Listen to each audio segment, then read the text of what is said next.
Let's start with improving performance of productivity apps by prioritizing the apps over rest of the social media and other type of apps. So you could see here clearly that I have a sample policy where common Office 365 applications, OneDrive, Outlook, these are the type of applications which you want to give higher priority than rest. So what you would do is you would create a bandwidth class called bandwidth gold. In this example, we just created it as gold because that's what you want to give highest priority. You choose the protocols, you choose custom category in this case, put those in the previous screen as I shared. That bandwidth class has these are cloud applications or URL categories. Once you choose that, define your bandwidth class. You use that bandwidth class one from previous screen to give the percentage. So all the Office 365, let's say that is your primary productivity and collaboration tool. If you want to give all the bandwidth available when that application is available, all the 100% is given to that. If you have applications which would fill all the available bandwidth of upload and download, then that will get priority. And similarly, the ones in the silver are if I don't have applications consuming all my 100% in rule one from gold, then 25 to 100%. That means if I have any of the applications in the gold rule less than 25%, then you could use up to 100% rest of it. And similarly, there is a default bandwidth, obviously, just as a best practice to make sure your bandwidth is available for all your applications. If nothing is configured, that would help. So that's how you give productivity applications as a maximum available bandwidth, and whatever is left or unused is what you use for rest of the applications. That's one type of use case handling to prioritize productivity applications over other applications.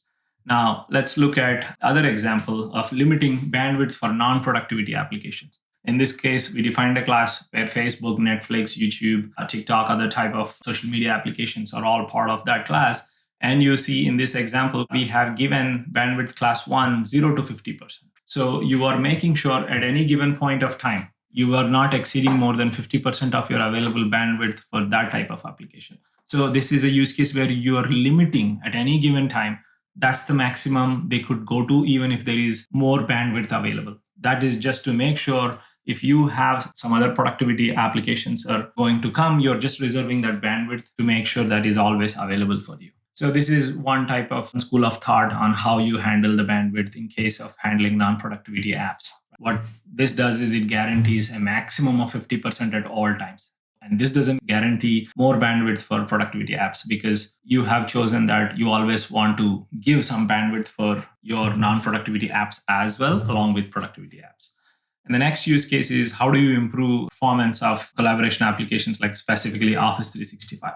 As I mentioned, you create two bandwidth classes, one for your Office 365 applications, another one for your streaming and other media applications. And you simply create a rule, going back to my original rule of prioritizing Office 365. In my use case one, that could be any other application. It need not be Office 365, but it could be Salesforce, Workday, or anything. So this is just the same example to just show that how specifically for Office 365, you could use the same rule. Now let's look at the visibility aspect, which is very important to understand in planning the bandwidth of a given location and effectively managing the bandwidth from that location. Because at the end, for enterprises, it's very important to make sure the business critical and business sensitive applications always get the right bandwidth for productivity and business advantages. So the bandwidth control dashboard gives you all the visibility historically over timeline on how the inbound and outbound bandwidth is happening or consumed. And you can see the top bandwidth classes, locations, where the throttling is happening, bandwidth control rules, which rules are being hit. So it gives you a sense for capacity planning, your growth, your pattern of how your users are using the bandwidth, from which location. It gives you lots of insight to plan your capacity appropriately.